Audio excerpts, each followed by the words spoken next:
ठीक है। तो अभी जो हम डिस्कशन करने वाले उस टॉपिक का नाम है ट्रांसलेशन। ठीक है, बहुत ही बढ़िया टॉपिक है। और अभी लास्ट फेज पे हम पहुंच चुके हैं, बराबर है कि नहीं? डीएनए रेप्लिकेशन स्टडी कर लिया, वेरी गुड। फिर डीएनए से आरएनए बनाया, ट्रांसक्रिप्शन वो भी पढ़ लिया, वेरी गुड।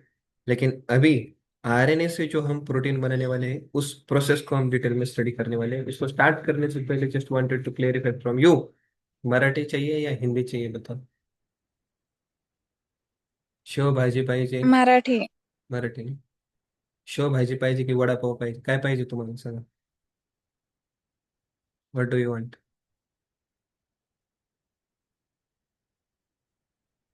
काय आवडतं तुम्हाला? शेव भाजी आवडती की वडापाव आवडतो? का काहीच नाही आवडत? मी ना असं कोडवर ध्यानात ठेवलंय.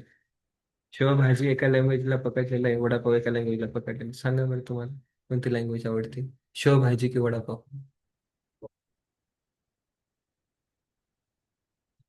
Yes, Tejal?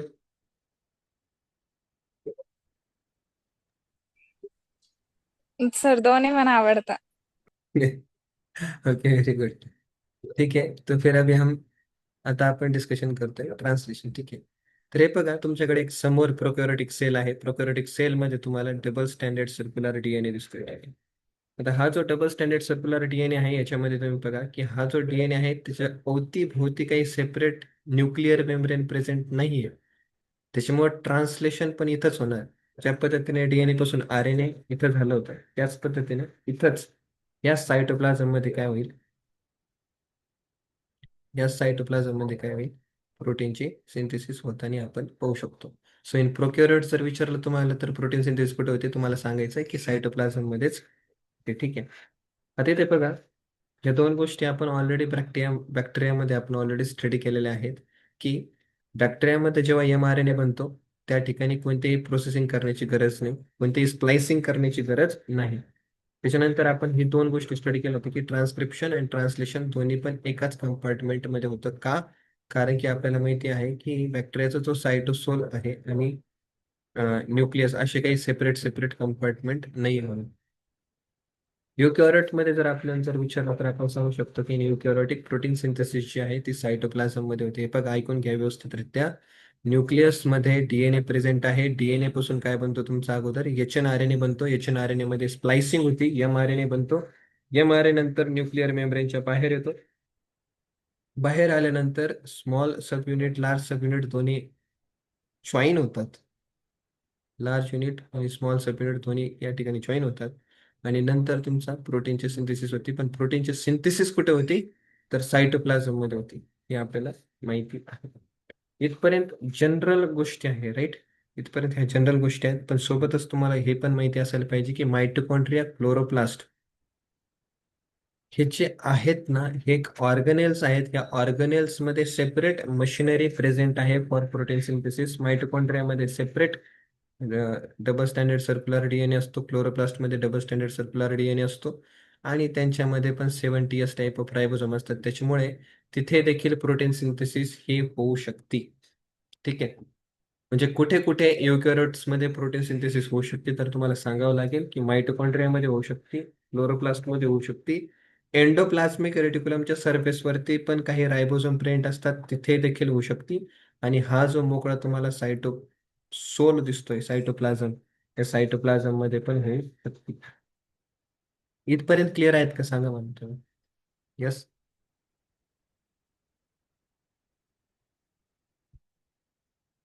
Yes sir. Okay. तभी देखो,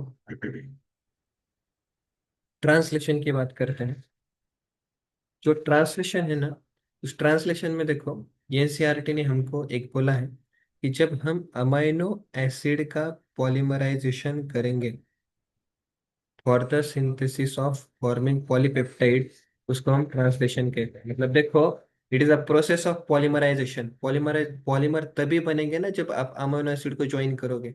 जब अमीनो एसिड को ज्वाइन करेगा तो पॉलीपेप्टाइड बनेगा. तो इसी प्रोसेस को आपने क्या कहा, ट्रांसलेशन कहा. उसके बाद आप देखो कि एम आरएनए का पास, इसके पास एम आरएनए के पास क्या होता है, एम आरएनए के पास ऐसे कोडॉन्स होते हैं. आप देखो एम आरएनए के पास ऐसे कोडॉन्स होते हैं, तीन तीन के पेयर के. वो कोडान जो है, mRNA के जो कोडान है, वो कोडान डिफाइन करते हैं ऑर्डर को। कौन सी ऑर्डर को डिफाइन करते हैं? अमीनो एसिड की ऑर्डर और सीक्वेंस क्या करते हैं? डिफाइन करते हैं। ये भी हमने पिछले वाले लेक्चर में पढ़ाई किया था, ठीक है। अभी आगे जाने से पहले मैं आपको एक चीज बताना चाहता हूँ। एक बार 2024 में, नीट के 2024 में क्वेश्चन पूछा गया था। इस क्वेश्चन में क्वेश्चन विचारला गेला होता, त्या क्वेश्चन मध्ये विचारण्यात आलं होतं की जो रायबोसोम आहे तो कशापासून बनलेला आहे. तर सगळ्यांना माहिती की रायबोसोम जो आहे तो आर एन ए पासून बनलेला आहे. आपल्याला माहिती आहे की एटीएस साठी कोणते आर-आर-एन-ए लागतात, 70S साठी कोणते आर-आर-एन-ए लागतात. ओके, आर-आर-एन-ए लागतात. सोबत काय लागतं रे बाळांनो? सोबत लागतात प्रोटीन, ठीक आहे. पण किती टाईप्सचे प्रोटीन लागतात, तर तो प्रश्न विचारला होता. त्याचा आन्सर होता 18 different type of proteins are required. तुम्ही तिथे पाहू शकताय की ट्रान्सलेशन जेव्हा आपण टॉपिक वाचू त्याच्या दुसऱ्याच पेजवरती, ज्या पेजवरती ही डायग्रॅम दिलेली आहे, या डायग्रॅमच्या जस्ट साईडचा जो कंटेंट आहे त्या कंटेंटमध्येच तुम्ही पाहू शकता की 80 different types of proteins is required. तर आय आर शॉक की प्रश्न आहे ना, तुम्हाला कुठूनही विचारला जाऊ शकतो. कोणताही न्यूमेरिकल डाटा पकडा तुम्ही. अरे रायबोसोम टॉपिक चालू आहे, ट्रान्सलेशन बाळांनो. टॉपिक ट्रान्सलेशन चालू आहे, त्याच्यात रायबोसोम बद्दल. रायबोसोमचं तिकडे ऑलरेडी डिस्कशन झालेलं आहे सेल युनिट ऑफ लाईफ मध्ये. मॅक्स टू मॅक्स तुम्ही 70S 80S विचारा, पण तुम्ही रायबोसोम मध्ये किती टाईपचे प्रोटीन प्रेझेंट आहे ते पण विचारायला लागले. याचा अर्थ काय की तुम्ही काहीच नाही सोडू राहिले. 80 डिफरंट टाईप ऑफ प्रोटीन्स पासून रायबोसोम म्हणतो, हे सगळ्यांनी ध्यानात ठेवा. Is it clear? राहील ध्यानात? येस. हो. ओके, तर आता बघा व्यवस्थितरित्या. Ribosome is a site for protein synthesis. Ribosome बनलेला असतो आर-आर-एन-ए पासून आणि 80 डिफरंट टाइप्स ऑफ प्रोटीन पासून. पुढे जाऊ आपण. रायबोसोम बद्दल थोडीशी माहिती सांगतो तुम्हाला. रायबोसोम जो असतो तो सायटोप्लाझम मध्ये प्रेझेंट असतो. जशी आपण फॉर एक्झाम्पल सेल पकडली, अशी एक सेल पकडली आपण. या सेलमध्ये न्यूक्लियस आहे आणि रायबोसोमचे तुम्ही पाहू शकता हे लार्जर युनिट आहे, हे स्मॉलर युनिट आहे. हे लार्जर युनिट आहे, स्मॉलर युनिट आहे. तुम्ही पाहू शकता की ते दोन्ही पण युनिट आहेत, ते एकमेकांना जॉईन झालेले नाहीत. लक्षात घ्या, ते एकमेकांना जॉईन झालेले नाहीत. मग जेव्हा ते एकमेकांना जॉईन झालेले नाहीत, तेव्हा ते कोणत्या फॉर्ममध्ये असतात? इनॅक्टिव्ह फॉर्ममध्ये असतात. लक्षात घ्या. These subunits occur separate in cytoplasm in bracket, so that असे जे सेपरेटेड फॉर्म आहेत त्याला आपण इनॅक्टिव्ह फॉर्म म्हणतो.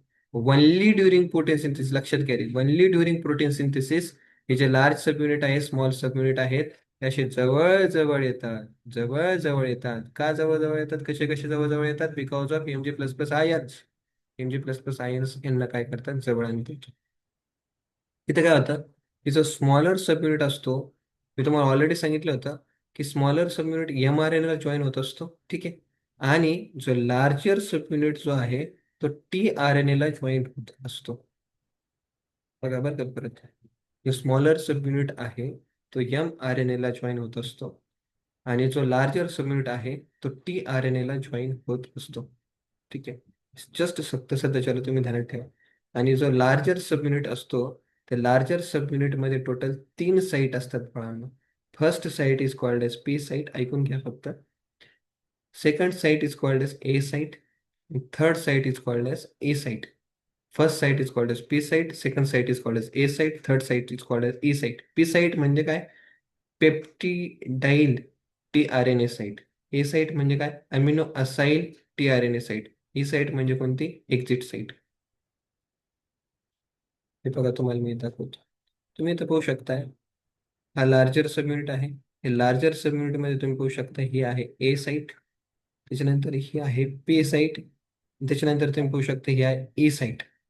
ए साईट म्हणजे काय? जिथं नवीन अमायनो ऍसिड tRNA जो आहे तो नवीन अमायनो ऍसिडला घेऊन येईल, त्या साईटला आपण म्हणतो ए साईट. ए म्हणजे अरायवल. ए म्हणजे अरायवल म्हणजे तुम्ही पाहू शकता नवीन अमायनो ऍसिड या ठिकाणी अराईव्ह होईल. पी साईट म्हणजे काय? Peptidyl tRNA site. म्हणजे या ठिकाणी काय होतं की तुमचा जो अमायनो ऍसिड आहे, tRNA जे आहे हा पी साईट मध्ये आहे, त्याला कनेक्टेड जो अमायनो ऍसिड आहे तो ए साईट मध्ये, जो अमायनो ऍसिड राहील tRNA चा यांच्यामध्ये बॉन्ड बनण्याचं काम करेल. पी साईटमध्ये ऍक्च्युली काय होतं, बॉन्ड बनतो. सर्वात प्रथम जो टीआरएनए येतो, सर्वात प्रथम फर्स्ट टीआरएनए लक्षात घ्या, सर्वात प्रथम फर्स्ट टीआरएनए जो येतो तो सगळ्यात अगोदर पी साईट वरती येतो, लक्षात घ्या.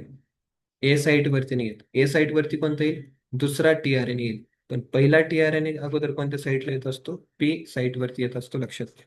आणि एकदा हा अमायनो ऍसिड आणि हा अमायनो ऍसिड, दोन्ही अमायनो ऍसिड एकदा जर जॉईन झाल्यानंतर मग काय होतं की हा टीआरएनए जो आहे तो सेपरेट होतो, इथून तुटतो तो.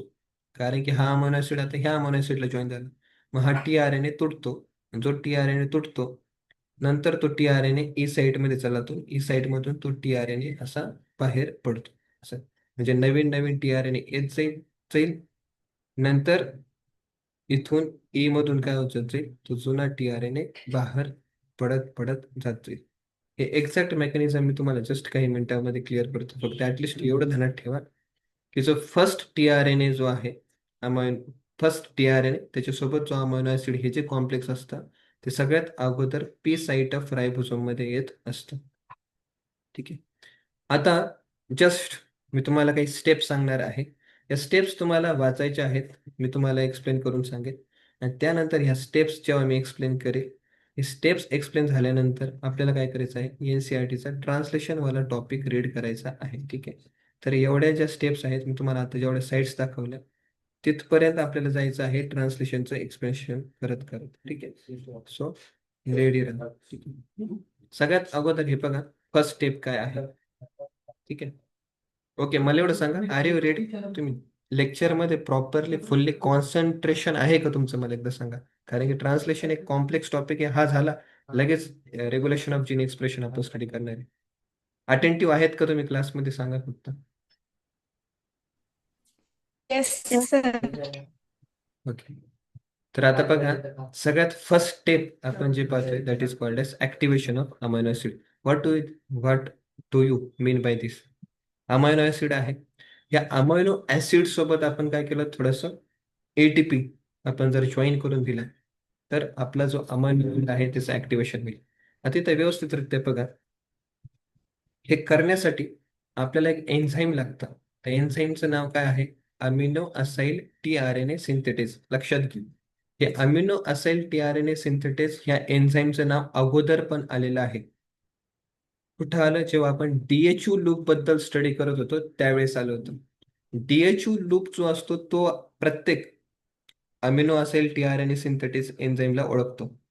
टोटल डीएचयू लूप 20 प्रकारचे असतात, लक्षात घ्या. म्हणजे ते 20 प्रकारच्या अमिनो असाइल टीआरएनए सिंथेटेज एन्झाईमला ते ओळखू शकतात. मग होतं काय की जेव्हा हे रिएक्शन होती त्यावेळेस होतं काय की जो एटीपीचा जो अमिनोसाईन ट्रायफॉस्फेट जो आहे तो काय करतो, अमिनो ऍसिडचा जो COOH वाला ग्रुप आहे त्यासोबत जॉईन होतो. इकडून 2 फॉस्फेट रिलीज होतात आणि मग हे जे कॉम्प्लेक्स बनतंय बघा, अमायनो ऍसिड आहे आणि अमायनो ऍसिड सोबत ॲडेनोसाईन मोनोफॉस्फेट आहे. म्हणजे ज्या वेळेस काय होतं की इथला OH ग्रुप पण रिलीज होत असणार आहे, त्यावेळेस ऍसिड राहत नाही आणि इथं खाली फक्त AMP राहतो. त्यावेळेस आपण त्या कंपाऊंडला काय म्हणतो, अमिनो असाइल कंपाऊंड म्हणतो. कारण इथला OH केला. ठीक आहे. OH केल्यानंतर अमिनो ऍसिडच्या ऐवजी ते अमिनो असाइल कंपाऊंड बनतं आणि ATPच्या ऐवजी ॲडेनोसाईन मोनोफॉस्फेट बनतं. आणि हा एन्झाईम आपला, हा वाला एन्झाईम, तो एन्झाईम ॲज इट इज. हे जे कंपाऊंड बनतात ना बाळांनो, त्या कंपाऊंडला आपण म्हणतो ऍक्टिव्हेटेड अमायनो ऍसिड. ऐका रे, फक्त एवढं ध्यानात ठेवा. फर्स्ट स्टेप, कारण एनसीआरटी मध्ये खूप सिंपल सिंपल आहे. एनसीआरटी आपण रीड करणार आहे, ते आपल्यासाठी महत्वाचं आहे. पण मी जस्ट तुम्हाला थोडंसं सांगतोय की ऍक्टिव्हेशन ऑफ अमायनो ऍसिड मध्ये तुम्ही काय करताय, की त्या अमायनो ऍसिडला तुम्ही एका स्पेशल एन्झाईम सोबत जॉईन करताय आणि त्याच्यासोबत ॲडेनोसाईन मोनोफॉस्फेट देखील जॉईन होतो आणि अमायनो ऍसिडचं कन्व्हर्जन अमिनो असाइल मध्ये होतं. परत ऐका, अमिनो ऍसिडचं कन्व्हर्जन अमिनो असाइल मध्ये होतं, त्याच्यासोबत AMP जॉईन होतो आणि जो एन्झाईम होता amino acyl tRNA synthetase enzyme तो जॉईन होतो. त्यालाच आपण म्हणतो ऍक्टिव्हेटेड अमायनो ऍसिड. इथपर्यंत क्लिअर आहेत का, मला सांगा. यस.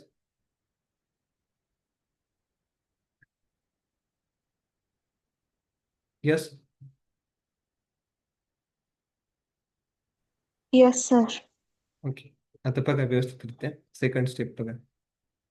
सेकंड स्टेप मध्ये आपण काय करतो, हा जो अमायनो ऍसिड आहे याला आपल्याला काय मजा म्हणून आपण त्याला क्रिएट नाही केलेलं, मजा म्हणून त्याला ऍक्टिव्हेटेड नाही केलेलं आपण. आपल्याला तो जो अमायनो ऍसिड आहे तो आपल्याला टीआरएनए सोबत जॉईन करायचा आहे, आपल्याला प्रोटीन बनवायचं आहे. तर मग आपण काय करतो की हा जो टीआरएनए आहे या टीआरएनए सोबत जो आपला ऍक्टिव्हेटेड अमायनो ऍसिड जो होता, ऍक्टिव्हेटेड अमायनो ऍसिड म्हणजे काय, एन्झाईम एएमपी अमिनो असाइड, याला आपण काय करतो, जॉईन करून देतो. ही जी जॉईनिंग करण्याची प्रोसेस आहे ना त्यालाच आपण म्हणतो चार्जिंग ऑफ टीआरएनए किंवा लोडिंग ऑफ टीआरएनए, किंवा आपल्याला आपल्या एनसीआरटी मध्ये हा शब्द आलेला पाहिजे, होऊ शकतो तुम्ही अमिनो असायलेशन ऑफ टीआरएनए, लक्षात घ्या. Amino acylation of tRNA. मग what do you mean by amino acylation of tRNA? Amino acylation of tRNA म्हणजे जो तुमचा टीआरएनए आहे त्या टीआरएनए सोबत तुम्ही हा ऍक्टिव्हेटेड अमिनो ऍसिडचा जो कॉम्प्लेक्स आहे तो तुम्ही काय केला, जॉईन करून देता. असा जॉईन केल्यानंतर तुम्ही पाहू शकता, जॉईन केल्यानंतर हे असं एक कंपाऊंड बनतं, असं एक कंपाऊंड बनतं असं. ठीक. मग होतं काय की मी तुम्हाला ऑलरेडी सांगितलं होतं की डीएचयू लूप कोणाला ओळखता असतो, डीएचयू लूप एन्झाईमला ओळखतो. पण नंतर होतं काय, आपला जो डीएचओ लूप सोबत हा एन्झाईम जॉईन झालेला आहे, आपल्याला काम काय करायचं असतं की हा जो अमिनो असाईल ग्रुप आहे तो आपल्याला शिफ्ट करायचा असतो. कुठे शिफ्ट करायचा असतो तुम्हाला सांगा बरं, 5' एंडला की 3' एंडला, बोला बरं. कुठे शिफ्ट करायचा असतो?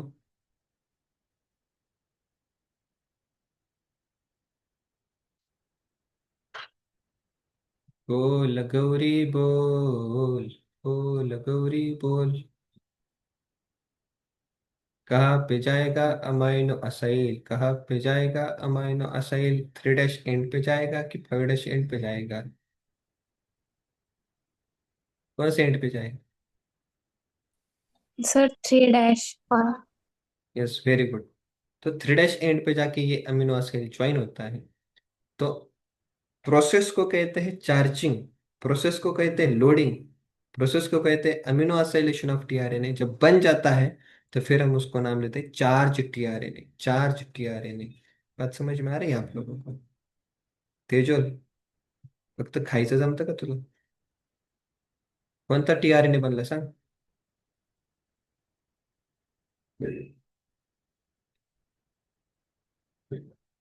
तेजल बेटा, कोणता Yes, टीआरएनए sir. बनला, कोणता टीआरएनए बनला बेटा? Charge tRNA. हा, ठीक आहे. तर चार्ज टीआरएनए आपण बनवलं इथपर्यंत, ठीक है. चार्ज टीआरएनए बनवण्याच्या प्रोसेस को मैं क्या नाम दूं? Amino acylation of tRNA. क्या नाम देना चाहिए? Amino acylation of tRNA. ठीक है, पहली स्टेप हो गई, तीसरी स्टेप हो गई. इसमें कुछ डाउट है क्या, किसी को बताओ? कुणाला काही शंका असेल तर सांगा. कुणाला काही शंका?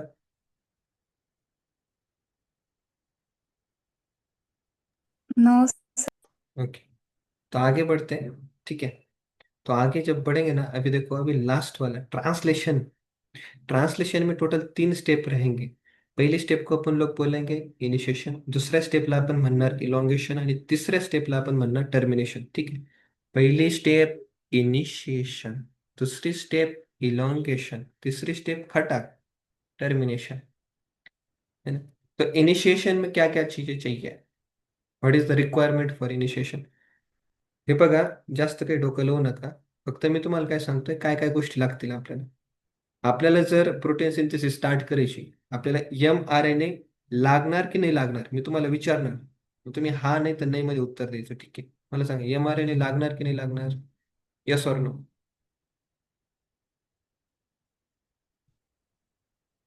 लागेल, sir.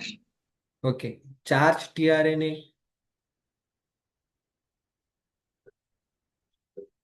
Sir. त्याच्यानंतर 30S आणि 50S sub units of ribosomes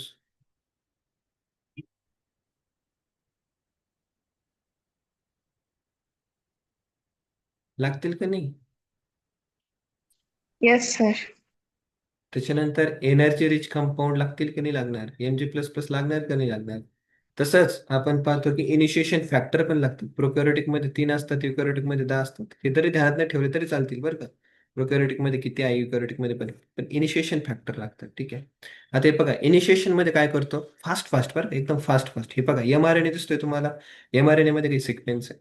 तर होतं काय, ज्या ठिकाणी AUG आहे किंवा काय आहे, आपल्याला माहिती आहे की AUG जो आहे, AUG तो सगळ्यात महत्वाचा आहे.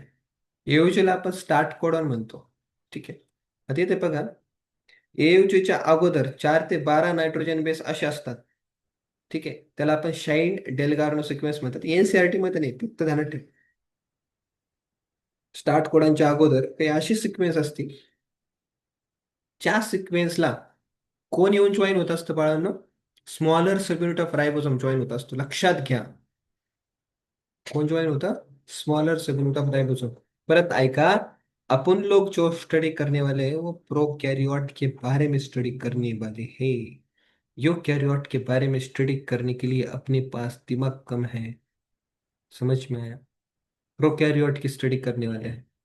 तर त्याच्यामध्ये अगोदर काय करतो आपण, mRNA जो आहे, mRNAच्या पहिले अगोदर, mRNAच्या पहिले शाइन डेल्गार्नो सिक्वेन्स रहता है, आणि त्याच्यामध्ये आपण काय जोडतो, आपण रायबोसोम 30S जोडतो.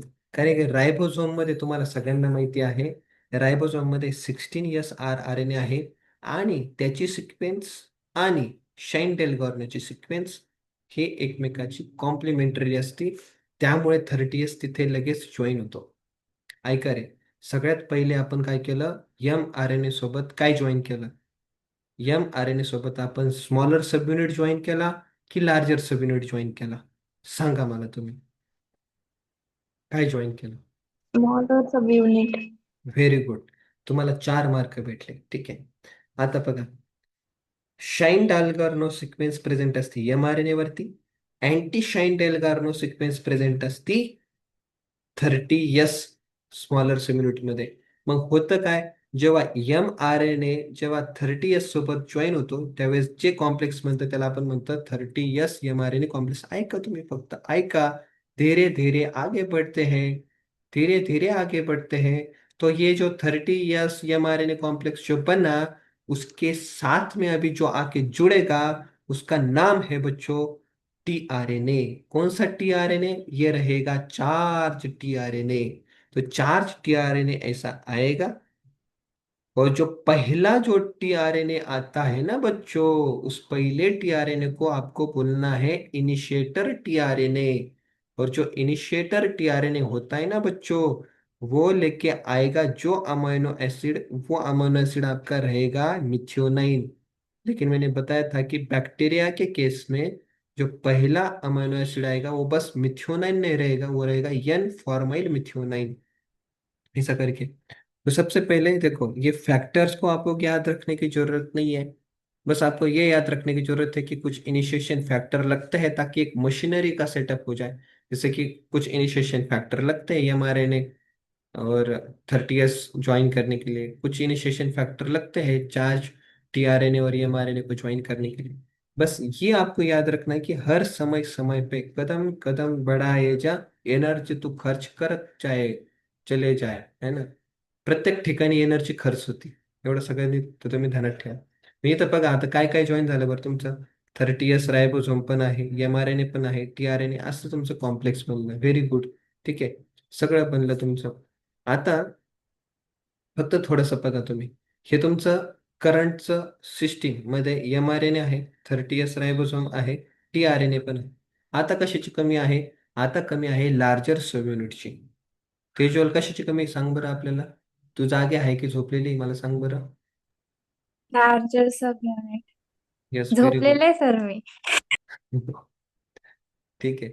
नाही, मी मध्ये मध्ये असं विचारतो नाही, कारण की काही गॅरंटी नाही, आजकाल कलियुग चालू आहे.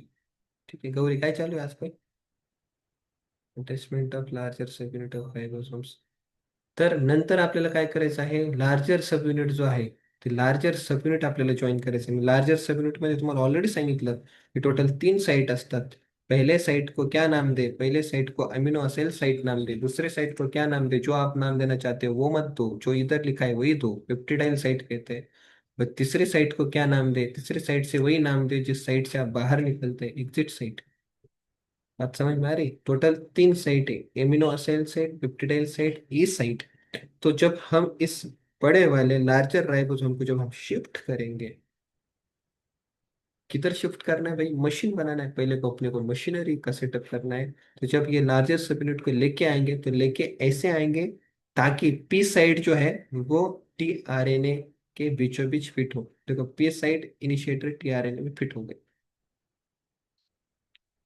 तो यहाँ पे आपका रेडी हुआ इनिशिएशन वाला स्टेप। इनिशिएशन कॉम्प्लेक्स खत्म, इनिशिएशन कॉम्प्लेक्स आपका बन गया, मशीनरी आपकी बन गई। अभी बात खत्म। इनिशिएशन में आपने क्या किया? कुछ दिमाग लगाया, कुछ दिमाग नहीं लगाया, एमआरएनए को स्मॉलर सबयूनिट ज्वाइन किया। क्यों? एमआरएनए के पास शाइन डेलगार्नो सीक्वेंस थी। आरआरएनए जो प्रेजेंट था स्मॉल यूनिट में, उसके pass anti shine Dalgarno sequence थी, दोनों ज्वाइन हो गए, वेरी गुड।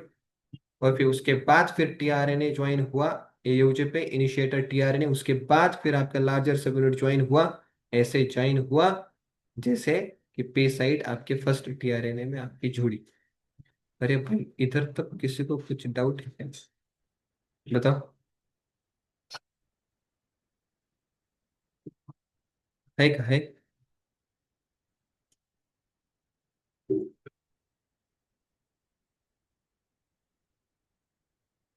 करंट पोहोचला काय तिथपर्यंत? नाही पोहोचला अजून?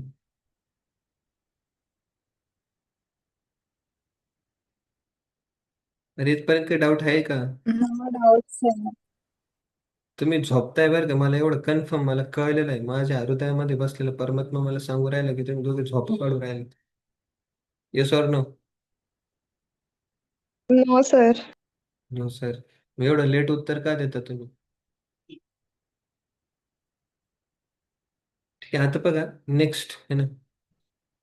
नेक्स्ट मध्ये बघा युकॅरियोट बद्दल आपल्याला काही डिस्कशन करायचं नाही. एलॉंगेशन मध्ये आपल्याला काय करायचं एवढं लक्षात घ्या. इलॉंगेशन मध्ये रिस्पॉन्सिबल असतात इलॉंगेशन फॅक्टर्स. इलॉंगेशन फॅक्टर्स हे पण ध्यानात ठेवण्याची गरज नाही तुम्हाला. हे पहा, elongation factor temperature unstable, elongation factor temperature stable, elongation factor G, म्हणजे असे वेगवेगळे फॅक्टर्स आहेत जे लागतात. म्हणजे इनिशिएशनसाठी इनिशिएशन फॅक्टर लागतात, इलॉंगेशनसाठी इलॉंगेशन फॅक्टर लागतात. एनसीईआरटी मध्ये काही एक्सप्लेनेशन केलेलं नाही. फक्त एवढं ध्यानात ठेवा की इलॉंगेशन मध्ये आपण काय करतो, टोटल 3 स्टेप एक्झिक्यूट करतो. ते 3 स्टेप काय? सगळ्यात अगोदर तुमचा जो इनिशिएशन कॉम्प्लेक्स आहे, त्या इनिशिएशन कॉम्प्लेक्स मध्ये नवीन टीआरएनए अमायनो ऍसिड येईल. एकदा आला, जो एक्झिस्टिंग टीआरएनए अमायनो ऍसिड होता त्याच्यासोबत हा जो नवीन टीआरएनए अमायनो ऍसिड आलेला आहे, त्या दोन्हीच्या अमायनो ऍसिड मध्ये पेप्टाइड बॉन्ड बनेल. एकदा पेप्टाइड बॉन्ड बनला, रायबोसोमला आपण थोडा धक्का देणार. धक्का दिल्यानंतर रायबोसोम पुढे जाईल. पुढे गेल्यानंतर जो पी साइट मधला टीआरएनए होता तो ई साइट मध्ये येईल. ए साइट मोकळी होईल, मग ए साइट मध्ये नवीन टीआरएनए येईल. परत मग तो बॉन्ड बनेल. परत धक्का. परत ए साइट मोकळी, ए साइट मध्ये नवीन टीआरएनए. परत मग ए साइट आणि पी साइट मधला टीआरएन टीआरएनएचा अमायनो ऍसिड मध्ये बॉन्ड. परत रायबोसोमला धक्का. परत जो टीआरएनए आहे तो जो अनचार्ज राहील तो एक्झिट साइट मधून बाहेर पडेल. मी काय म्हणतो तुम्हाला, जर तुम्ही हे जर 3 स्टेप्स जर वाचल्या 1 मिनिट, तर तुम्हाला काही प्रॉब्लेम होईल का? वाचा बरं एकदा. 3 स्टेप वाचा. Arrival of tRNA amino acid complex. Second, formation of peptide bond. Third, ribosomal translocation end removal of previous अनचार्ज tRNA from existence. इधर तक कुछ आपको दिक्कत है क्या? मेरे को बताओ. पढ़ने में, समझने में, मैं समझाने वाला हूँ.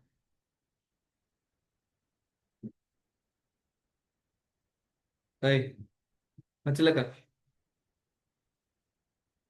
Yes sir. आता बघा, सगळ्यात फर्स्ट स्टेप मी तुम्हाला दाखवतो, arrival of tRNA amino acid complex. तुम्ही इथे बघा, हे जे दिसतंय तुम्हाला, याला इनिशिएशन कॉम्प्लेक्स म्हणतात. ज्याच्यामध्ये एमआरएनए आहे, स्मॉल सबमिट आहे, लार्ज सबमिट आहे, इनिशिएटर टीआरएनए आहे.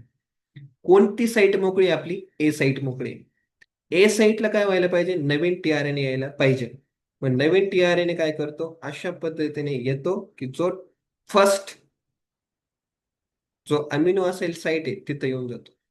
ती झाली first step, arrival of tRNA amino acid complex. ही फर्स्ट स्टेप समजली का तुम्हाला? मला सांगा. Arrival of tRNA amino acid complex समजली का ही first step? Yes sir. Okay, आता मी तुम्हाला सेकंड स्टेप दाखवतो. सेकंड स्टेप मध्ये मला सांगा बरं, आपल्याला काय करायचंय? सांग तेजल, काय करायचं?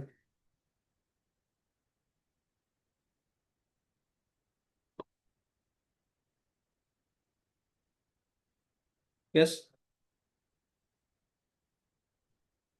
Sir formation of peptide bond. वाचून तर कोणी सांगा, पण ठीक आहे, आता सांगितलं तर चांगलं काम केलं. अमायनो ऍसिड आणि अमायनो ऍसिड मध्ये काय केलं आपण? बॉन्ड बनवलं. ठीक आहे, पेप्टाइड बॉन्ड बनवलं.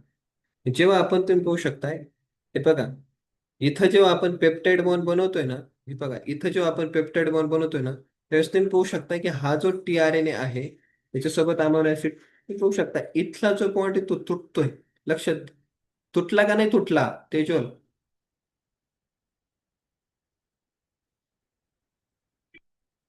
मग मला सांग की ह्या टीआरएनए ला काय म्हणू? सांग, चार्ज टीआरएनए म्हणायला पाहिजे आता की अनचार्ज म्हणायला पाहिजे? काय म्हणायला पाहिजे सांग? चार्ज की अनचार्ज? यस, बोल तेजल. सर मी गेले होते क्लासमधून दरवाजा ओपन करायला. क्वेश्चन रिपीट करता का? हा, मी तेच म्हणतोय ना, आपलं काहीतरी बँड चालू आहे. काही ना काही तुमचे खरोपती चालू आहे तिकडं, माहिती का? इकडं दरवाजे ओपन करताय, तिकडं टमाटे खाताय, बटाटे खाताय, काकड्या खाऊ राहिले तुम्ही घरी राहून. त्याच्यामुळे मी म्हणत होतो ऑफलाईन क्लास घ्यायचा का? नाही, आम्हाला तर खाता खाता क्लास अटेंड करायचा आहे. आम्हाला तर सर झोपता झोपता क्लास अटेंड करायचे सर. थोडेसे आम्हाला बी नाही का स्पेस पाहिजे की नाही पाहिजे? तर क्वेश्चन तुझ्यासाठी मी रिपीट करतो. क्वेश्चन असा आहे, है ना, की ज्या वेळेस ज्या वेळेस ज्या वेळेस इथं पेप्टाइड बॉन्ड जेव्हा बनतो अमायनो ऍसिड आणि अमायनो ऍसिड मध्ये, पेप्टाइड बॉन्ड बनवण्यासाठी आपल्याला माहिती आहे की ह्या लार्ज सब युनिट मध्ये एक special R R N A असतो. कोणता आर एन ए असतो? तो 23 SrRNA. ठीक आहे. 23 SrRNA काय करतो? दोन अमायनो ऍसिड मध्ये पेप्टाइड बॉन्ड बनवतो. जेव्हा बॉन्ड बनतो त्यावेळेस काय होतं की हा अमायनो ऍसिड ज्या टीआरएनए ला जॉईन होता तो टीआरएनए मधला बॉन्ड तुटतो. बॉन्ड तुटल्यानंतर हा जो टीआरएनए आहे त्या टीआरएनए ला आपण चार्ज टीआरएनए म्हणायचं की अनचार्ज टीआरएनए म्हणायचं सांग? अनचार्ज टीआरएनए. अनचार्ज. Yes, very good. आता लक्ष दे बरं का, आता इकडे तिकडे नको जाऊ. ठीक आहे ना? हो सर. हा. त्याच्यानंतर जो ई साईट आहे ना, ई साईट, मग आता काय करायचं? आपण फर्स्ट स्टेप केली, याला आणलं. सेकंड स्टेप केली, इथं बॉन्ड बनवला. थर्ड स्टेप मध्ये आपण काय करणार माहितीये? आपण यांना देणार धक्का. हे बघ, ही गौरी आहे, ही तेजल. ठीक आहे, दोघी काय करू राहिले? धक्का देऊ राहिले. धक्का देण्यासाठी काय लागतं? धक्का देण्यासाठी एनर्जी लागते. तुम्ही पाहू शकताय की आपण काय केलं, आता यांचं ट्रान्सलोकेशन केलं. ट्रान्सलोकेशन म्हणजे काय? Moment of ribosome on mRNA. Moment of ribosome on mRNA in forward direction. जे फॉरवर्ड डायरेक्शन मध्ये जे मोमेंट होते ना रायबोझोमची on mRNA is called as translocation. तुम्ही पाहू शकताय कि आपण इसको धक्का दिया, इसको धक्का देने के बाद ये राइबोसोम आगे गया. जैसे राइबोसोम आगे गया वैसे ही जो ए साइड का जो टीआरएनए था वो किधर जाएगा और पी साइड का जो टीआरएनए था वो किधर जाएगा? बताओ जरा गौरी.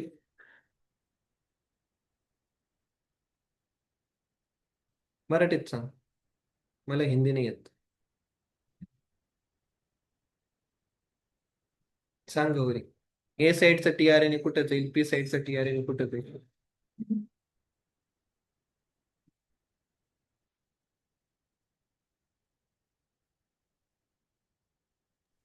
ए साईडचा 5' एंड कडे. फायव्हडाशियंट कुठं आहे? मी फायव्हडाशियंट म्हटलोच नाही तुला क्लासमध्ये पूर्ण.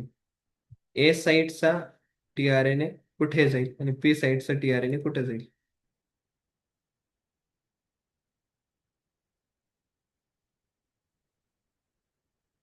त्याच्यावर कुठं जाईल? ए साईडचा पी साईट वर जाईल आणि ए साईडचा पी साईटला अटॅच होईल तिथे. Yes, very good, very good. Yes,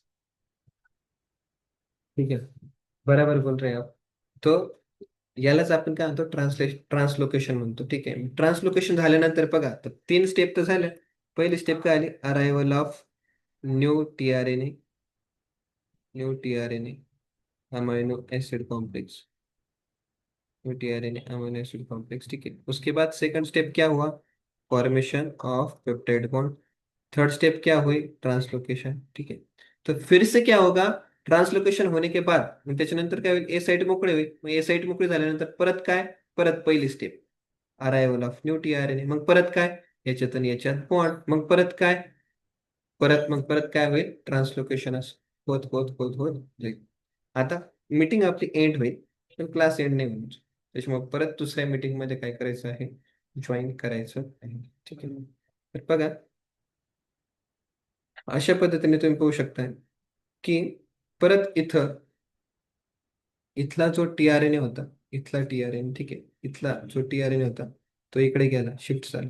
अशा पद्धतीने तुम्ही पाहू शकताय, वरती प्रोटीनची चेन बनत राहील, नवीन टीआरएनए येत येत येत येत राहील, ठीक आहे. आता इथे तुम्ही पाहू शकता की टर्मिनेशन, हे आता आपण पुढच्याच क्लासमध्ये आता पाहू. टर्मिनेशन जे आहे ते टर्मिनेशन करण्यासाठी ऍक्च्युली 3 फॅक्टर येतात, तर त्याला म्हटलं तर रिलीजिंग फॅक्टर. त्याच्यामुळे हा शब्द सगळ्यांनी ध्यानात ठेवा.